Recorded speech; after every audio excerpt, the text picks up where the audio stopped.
شهر رمضان الذي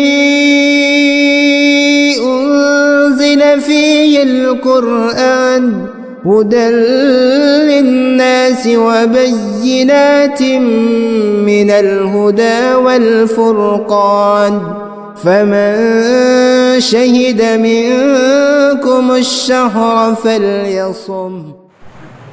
Assalamualaikum warahmatullahi wabarakatuh. Waalaikumsalam warahmatullahi wabarakatuh. Hamdan wa syukran lillah wassalatu wassalamu ala rasulillah amma ba'du.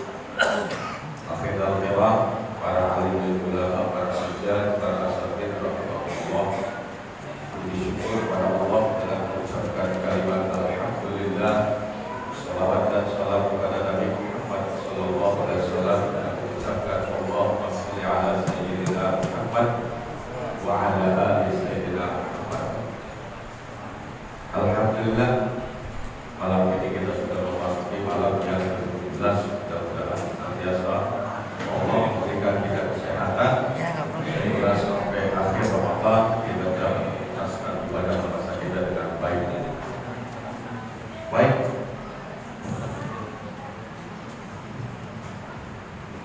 Baik, hadirin Allah, dalam kesempatan ini saya akan menyampaikan sebuah hadis Rasulullah sallallahu alaihi wasallam yang diriwayatkan oleh Ibnu Majah, bahwa Nabi sallallahu alaihi wasallam bersabda, "Salatun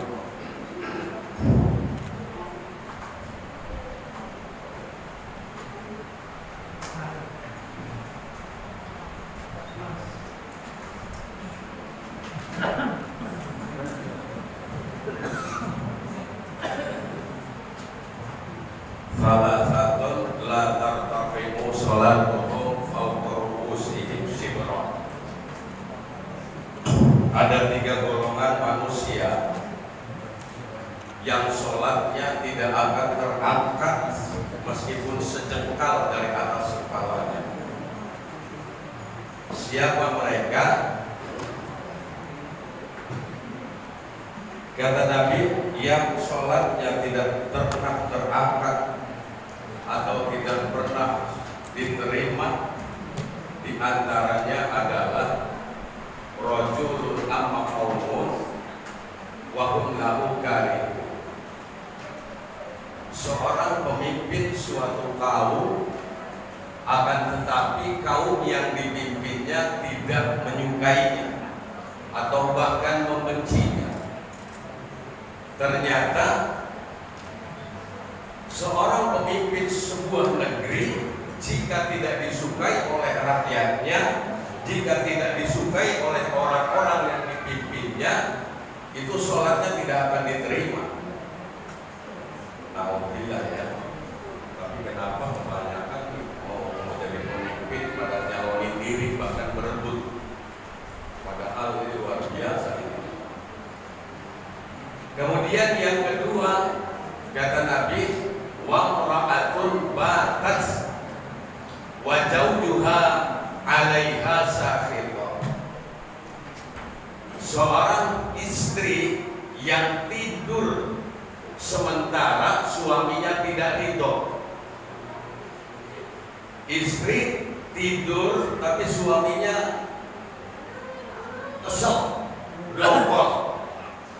Entah gara-gara apa, entah itu dikasih nggak dikasih, pokoknya nggak ridho aja, nggak ridho aja, dongkol, marah.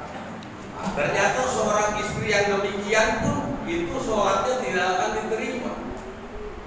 Oleh karena itu para ibu, khususnya para istri, jika seorang suami menginginkan suatu, jika seorang suami mengajak, selama ajakannya atau permintaannya tidak mengandung unsur kemusyrikan, sepanjang ajakan suami, permintaan suami tidak mengandung unsur kekufuran, maka seorang istri wajib untuk mentaatinya. Kenapa? Karena seorang istri memang harus wajib taat terhadap suami. Ketika sebelum mempunyai suami, taat harus bakti kepada kedua orang tua. Akan tetapi begitu memiliki suami, maka berpindah taatnya kepada suami. Setelah taat kepada Allah dan Rasulnya, seorang istri harus taat kepada suami. Pendek kata, sepanjang ajakannya tidak mengandung unsur kemusyrikan, maka istri wajib untuk memenuhi permintaannya.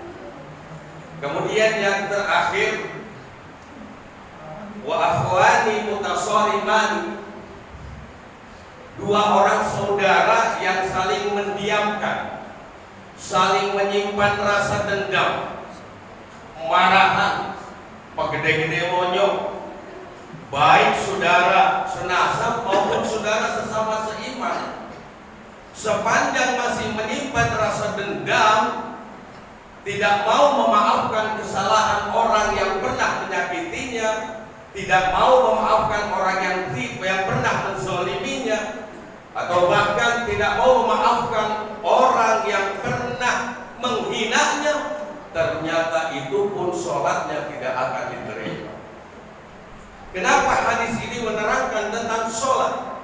Sholat adalah induk dari segala bentuk ibadah. Baik sholatnya, insya Allah ibadah yang lain akan ikut baik. Akan tetapi ketika sholat tidak diterima, na'udzubillah, puasa kita tidak diterima, sedekah kita tidak diterima, bacaan Quran kita tidak diterima, pokoknya yang lain pun tidak diterima sepanjang kita masih menyimpan rasa dendam terhadap saudara kita. Oleh karena itu, hendaknya kita memaafkan terhadap orang-orang yang pernah menyakiti kita, memaafkan orang-orang yang pernah menzalimi kita, memaafkan orang-orang yang pernah menghinakan kita sekalipun. Bukakan pintu maaf yang seluas-luasnya. Lalu bagaimana dengan saudara-saudara kita yang pernah menyakiti kita, tapi orangnya sudah tidak ada, dan kita pun mau meminta maaf sudah tidak bisa? Tinggal kita berucap kepada Allah, ya Allah, saksikanlah bahwa saya sudah memaafkan siapapun orang-orang yang pernah menghinakan kita, siapapun orang-orang yang pernah menzalimi kita, siapapun orang-orang yang pernah menyakiti kita, semua sudah saya maafkan. Insya Allah dengan demikian kita sudah bebas dari kesalahan. Kemudian insya Allah sholat kita diterima dan ibadah-ibadah kita